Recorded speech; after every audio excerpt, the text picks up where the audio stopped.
തൃശൂർ കുതിരാൻ തുരങ്കത്തിലുണ്ടായ മണ്ണിടിച്ചിലിൽ ഗുരുതര സാഹചര്യമില്ലെന്ന വിലയിരുത്തൽ ജില്ലാ ഭരണകൂടം. വിദഗ്ധ സംഘം നടത്തിയ പ്രാഥമിക പരിശോധനയിലാണ് അപകട സാഹചര്യമില്ലെന്ന വിലയിരുത്തലിലേക്ക് എത്തിയത്. നിലവിൽ ആശങ്കപ്പെടേണ്ട സാഹചര്യമില്ലെന്ന് വിദഗ്ധ സംഘം റിപ്പോർട്ട് നൽകിയിട്ടുണ്ട്.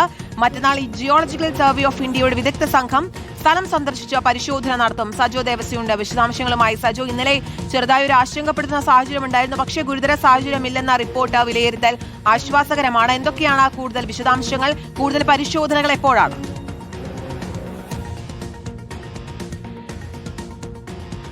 കീർത്തന, മറ്റന്നാൾ ജിയോളജിക്കൽ സർവേ ഓഫ് ഇന്ത്യയുടെ വിദഗ്ധർ അവിടെ എത്തി പരിശോധന നടത്തും. ഇപ്പോഴത്തെ സാഹചര്യത്തിൽ നേരത്തെ ഒരു ആശങ്കയുണ്ടായിരുന്നു ഇക്കാര്യത്തിൽ. കുതിരാന്റെ കാര്യത്തിൽ നമുക്ക് അറിയാവുന്നതുപോലെ തന്നെ ആ പദ്ധതിയെ സംബന്ധിച്ചുള്ള വലിയ പ്രതീക്ഷ നാടിനുണ്ട് എന്ന് മാത്രമല്ല നമ്മൾ പ്രയോജനപ്പെടുത്തി തുടങ്ങി. അങ്ങനെ വരുമ്പോൾ ആ പദ്ധതിയെക്കുറിച്ചുള്ള ഒരു ആശങ്ക, നേരിയ തോതിലെങ്കിലുമുള്ള ആശങ്ക ആളുകളിലേക്ക് പകരുന്ന ഒന്നായിരുന്നു അവിടുത്തെ ഇത്തരത്തിലുള്ള ഒരു നേരിയ തോതിലെങ്കിലുമുള്ള അപകടം.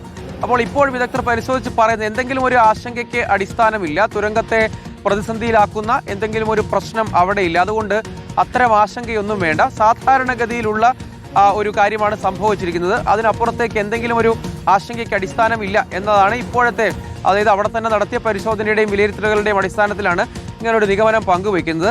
ഇനിയിപ്പോൾ കുറെ കൂടി ശാസ്ത്രീയമായ വിശകലനം നടത്തുക എന്നത് ഈ കാര്യത്തിൽ, സാധാരണ ഇത്തരം കാര്യത്തിൽ എന്തെങ്കിലും ഒരു ആശങ്കയുണ്ടെങ്കിൽ കുറെ കൂടി ആധികാരികമായ ശാസ്ത്രീയമായ വിശകലനം നടത്തുക എന്നതാണ് പ്രായോഗികമായ ഒരു കാര്യം. ജിയോളജിക്കൽ സർവേ ഓഫ് ഇന്ത്യയുടെ വിദഗ്ധർ കൂടി എത്തി പരിശോധന നടത്തും. പക്ഷേ എന്തെങ്കിലും ഒരു ആശങ്കയ്ക്ക് അടിസ്ഥാനമില്ല. അതേസമയം ആവശ്യമായ മുൻകരുതലുകൾ എന്തെങ്കിലും ആവശ്യമുണ്ടെങ്കിൽ അവ സ്വീകരിക്കും എന്നുകൂടി അറിയിക്കുന്നുണ്ട്. അതേസമയം എന്തെങ്കിലും ഒരു ആശങ്കയ്ക്ക്, അതായത് നേരത്തെ ആദ്യഘട്ടത്തിലൊക്കെ ഇത് സംബന്ധിച്ച് വലിയ ആശങ്കകളും ചർച്ചകളും ഒക്കെ ഉയർന്നു വന്നിരുന്നു. പക്ഷേ അത്തരം ആശങ്കകൾക്ക് യാതൊരു പ്രസക്തിയും ഇല്ല എന്നാണ് ഇപ്പോൾ ബന്ധപ്പെട്ടവർ അറിയിക്കുന്നത്.